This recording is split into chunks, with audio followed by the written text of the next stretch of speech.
Hai Capricorn, selamat datang di bacaan update. Ini adalah bacaan umum yang artinya tidak akan mungkin cocok 100% untuk semua Capricorn ya. Kalau tidak cocok di sini silakan cek bacaan untuk zodiak moon, rising, Venus kamu. Bacaan ini juga sifatnya adalah timeless, artinya kapanpun kamu bisa melihat video ini ya. Dan kalau kamu kebetulan melihat ini atau bertemu dengan video ini di beranda kamu, mungkin ini memang ada pesan untukmu ya. Jadi ambil saja yang bermanfaat dan tinggalkan yang tidak. Capricorn, kelihatannya ini adalah pesan yang berhubungan dengan finansial ya. Kamu diingatkan untuk menabung dan berinvestasi ya.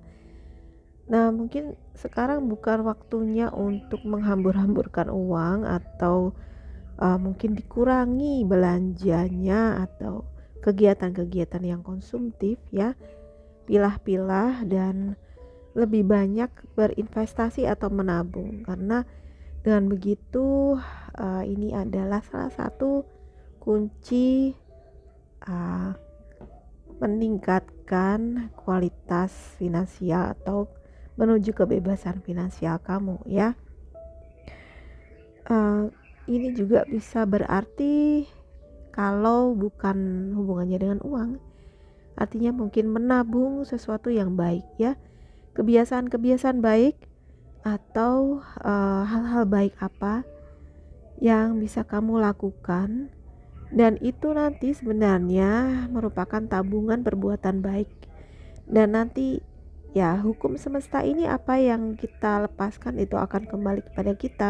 Kalau kita melepaskan hal-hal yang baik, maka kita akan mendapatkan hal yang baik pula ya. Bukan berarti kita pamrih ya, enggak. Kita tetap melakukan hal yang baik dan lepaskan apapun hasilnya, tetapi secara alami atau hukum semesta yang berlaku itu nanti akan kembali dengan sendirinya ke kita gitu. Jadi kalau kalian ingin mendapatkan hal-hal yang baik pula atau bertemu dengan orang-orang yang baik ya, maka mulailah atau teruskan buat kalian yang sudah melakukannya ya, untuk berbuat baik dan melakukan investasi dalam bentuk perbuatan baik atau investasi juga dalam uang ya, karena investasi uang itu juga penting untuk meningkatkan kemakmuran atau kesejahteraan secara finansial ya. Beberapa dari kalian juga diingatkan untuk membatasi diri ya, membatasi diri secara sehat. Nah, hubungannya dengan keuangan, mungkin kamu juga perlu membatasi diri, misalnya dalam meminjamkan uang pada orang lain ya. Kadang-kadang karena kita terlalu baik atau nggak tegaan, akhirnya kita mudah dimanfaatkan ya.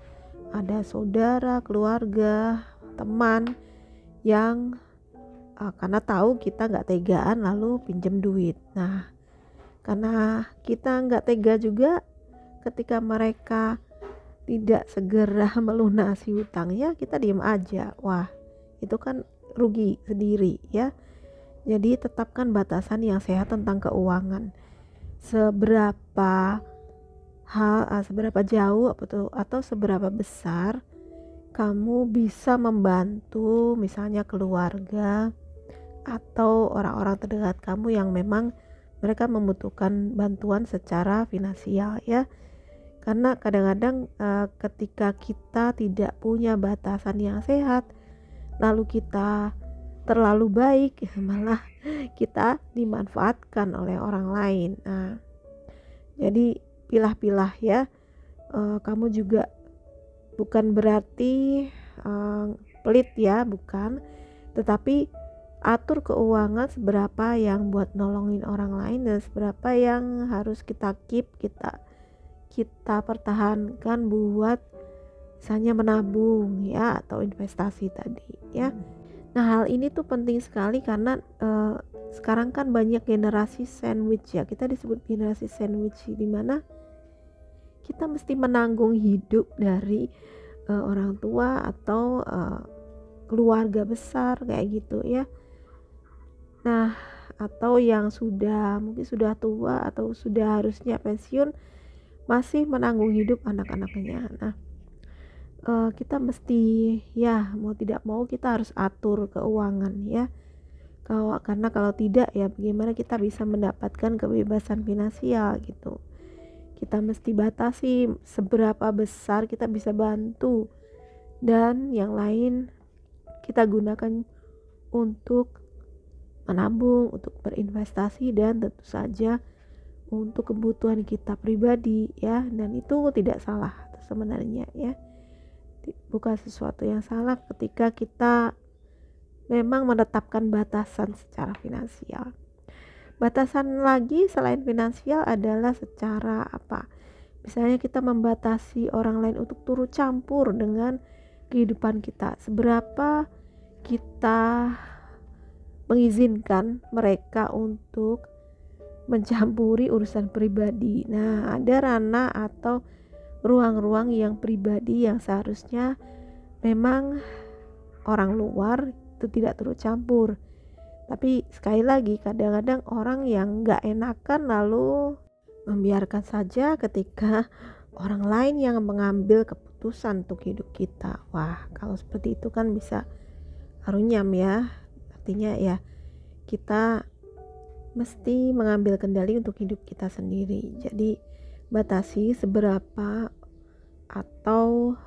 jauh ya orang lain walaupun itu keluarga sendiri ya boleh mencampuri urusan pribadi kamu atau bahkan mengambil keputusan untuk hidup kamu. Oke? Ini juga penting supaya kita itu sehat mental ya. Baiklah, ini aja untuk kalian Capricorn, semoga ini bermanfaat ya. Kalau kalian suka please like, subscribe, dan share ke semua sosial media kamu. Kalau kamu ingin dibacakan secara personal supaya lebih akurat dan lebih cocok buat kamu, silakan lihat nomornya di description box ya. Terima kasih sudah menonton, bye bye.